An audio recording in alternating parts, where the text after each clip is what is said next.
शङ्कर जय जय शङ्कर हर हर शङ्कर जय जय शङ्कर हर हर शङ्कर जय जय शङ्कर हर हर शङ्कर पालय माम्.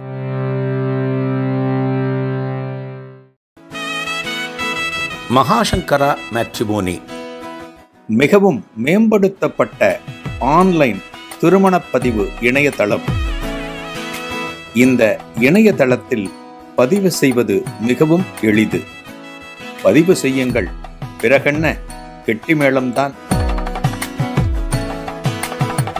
உங்களுடன் நாங்கள், உங்களுக்காகவே நாங்கள். விவரங்களுக்கு தொடர்பு கொள்ளுங்கள்.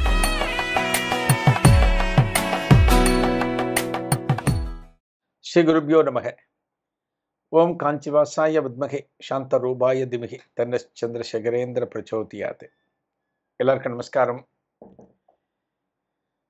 மகாபரிவா காசி யாத்திரை முடிச்சுட்டு காசியிலேருந்து ராமேஸ்வரம் போயிட்டு ராமேஸ்வரத்தில் பண்ண வேண்டிய அந்த கங்காஜல அபிஷேகத்தையும் பண்ணிட்டு பெரியவா கும்பகோணத்துக்கு 1939 வந்தார். 1939 கும்பகோணம் சங்கரவடம். இப்போ கவனிங்க, பெரியவா 6 வருஷம் தமிழ்நாட்டில் இல்லை. 33லேருந்து 39 வரைக்கும். அதாவது மடத்தோட சன்னியாசிகள் யாத்திரை அதிகம் போகணும் அப்படின்னு சொல்லப்பட்டிருக்கு. இப்போ நம்ம பாலபெரியவா கடந்த ஒரு சில வருடங்களுக்கு முன்னாடி ஆந்திரா யாத்திரை எல்லாம் பண்ணார். காக்கிநாடா பல இடங்களுக்கு யாத்திரை பண்ணார். அந்த யாத்திரை போனபோது பாலபெரியவாளை பார்க்க முடியலையே, அந்த மகானை தரிசிக்க முடியலையே, நம்மாத்து நல்ல விசேஷத்தை ஒரு கல்யாணத்தையோ ஏதோ ஒன்று சொல்ல முடியலையேன்னு பல பக்தர்கள் தவிச்சு போனார்.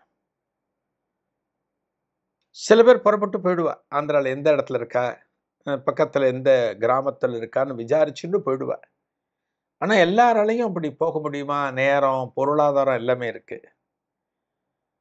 எல்லாம் முடிச்சுட்டு பாலபெரியவா காஞ்சிபுரம் வருகிற போது அத்தனை உற்சாகமான வரவேற்பு பக்தர்கள் கொடுத்தார்.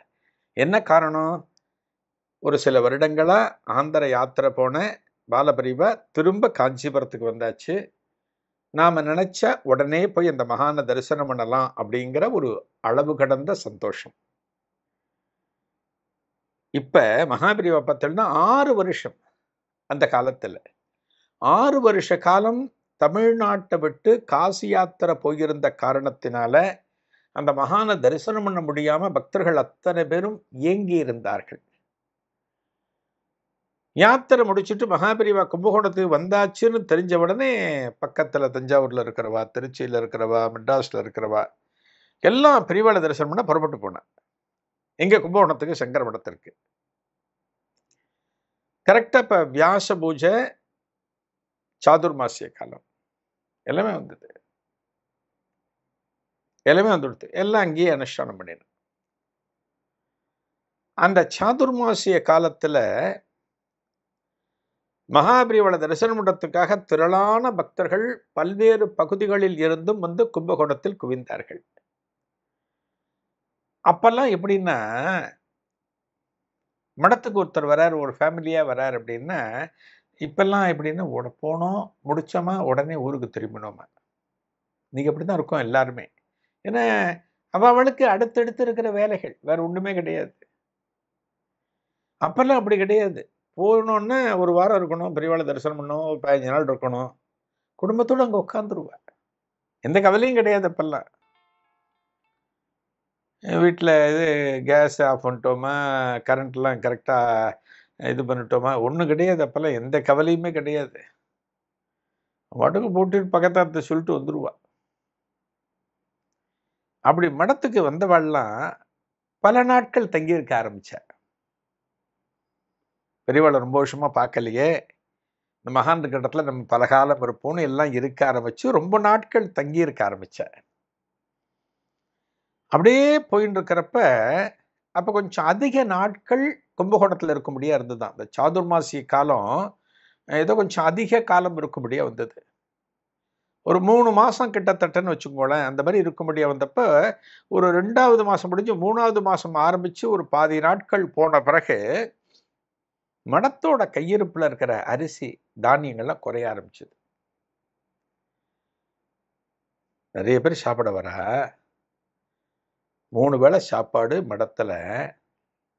மத்தியான சாப்பாடுங்கிறது 12 மணிக்கு ஆரம்பிப்பாளாம். 12 மணிக்கு பாயாசம், பச்சடி, கறி, கூட்டு, சாம்பார், ரசம், மோரு, ஒரு சித்திரான்னம், ஒரு கலந்த சாதம். இதான் மெனு அப்ப.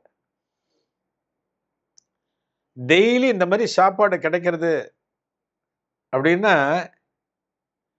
கொஞ்சம் கஷ்டப்படுறவள்லாம் இருக்கா பார்த்தீங்களா? ஏழைகள்லாம், கும்பகோணத்துல இருக்கிறவள்லாம், அவள்லாம் டெய்லி சாப்பிட வந்துட்டா. டெய்லி சாப்பிட வந்துட்டா. குடும்பத்தோட வந்துருவா. ஏன்னா, மகாபிரிவா இங்க இருக்கிற வரைக்கும் நமக்கு சாப்பாட்டுக்கு கவலை இல்ல. நம்ம சாப்பாட்டுக்காக ரொம்ப கஷ்டப்பட வேண்டாம்.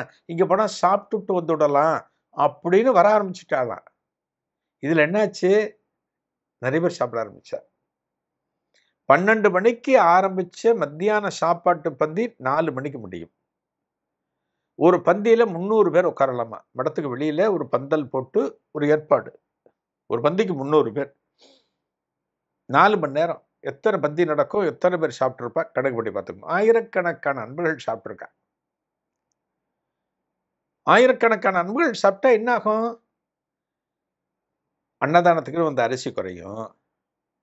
பல பேர் அங்கங்க கும்பகோணத்துல இருக்கிறவள்லாம் போய் அங்கங்க அரிசி கலெக்ட் பண்ணுவா. அந்த மூட்டைகள் வரும். இது போல பல பேர் கலெக்ட் பண்ணி கொண்டு வரதெல்லாம் மெல்ல மெல்ல குறைய ஆரம்பிச்சது. 3வது மாசத்துல, அந்த சாதுர்மாசி காலத்துல 3வது மாசத்துல ஒரு நாள் ஒரு மடத்துல இருக்கக்கூடிய அந்த உக்ராணம் சமையல் கட்டுல இருக்கிற ஒரு தொண்டர், ஒரு சிப்பந்தி போயிட்டு மகாபெரிவாளோட ஒரு அணுக்க தொண்டர் ஒருத்தர்கிட்ட சொல்றாராம். இது போல அரிசி கையிருப்பு குறைஞ்சுடுத்து. இப்ப கையில இருக்கிற அரிசியை பார்த்தா 4 நாளைக்கு தான் வரும். 4 நாளைக்கு தான் வரும். அதனால அடுத்து நம்ம அரிசிக்கு என்ன பண்றதுன்னு தெரியல. இத நீங்க தான் பெரியவாட்ட கேட்டு சொல்லணும் அப்படிங்கிற. பாருங்க, ஒரு மடம் அப்படின்னாலுமே எப்படி அன்னதானம் நடக்கிறது? 4 பேர் கொடுக்கறத வச்சுதான் அன்னதானம் நடக்கிறது. மடம்ங்கிற ஸ்தாபனம் தனிப்பட்டது கிடையாது. மகாபிரிவா அடிக்கடி சொல்லுவார். இங்க அன்னதானம் நடக்கிறதுனா 4 பேர் கொண்டு வந்து கொடுக்குறா, அதை வச்சுட்டு அன்னதானம் பண்றோம். பல பேர் பல பொருட்களை கொண்டு வந்து கொடுக்குறா, அதை வச்சு 4 பேருக்கு உதவி பண்றோம் அப்படின்னு மகாபிரிவா எக்ஸ்பிளைன் பண்ணியிருக்கார். அதே போலத்தான் இந்த அரிசி குறையிறது. இதை பத்தி அந்த உக்ராணத்துல இருக்கிறவர் அந்த அன்பர்கிட்ட சொல்றார், அணுக்க தொண்டர்கிட்ட.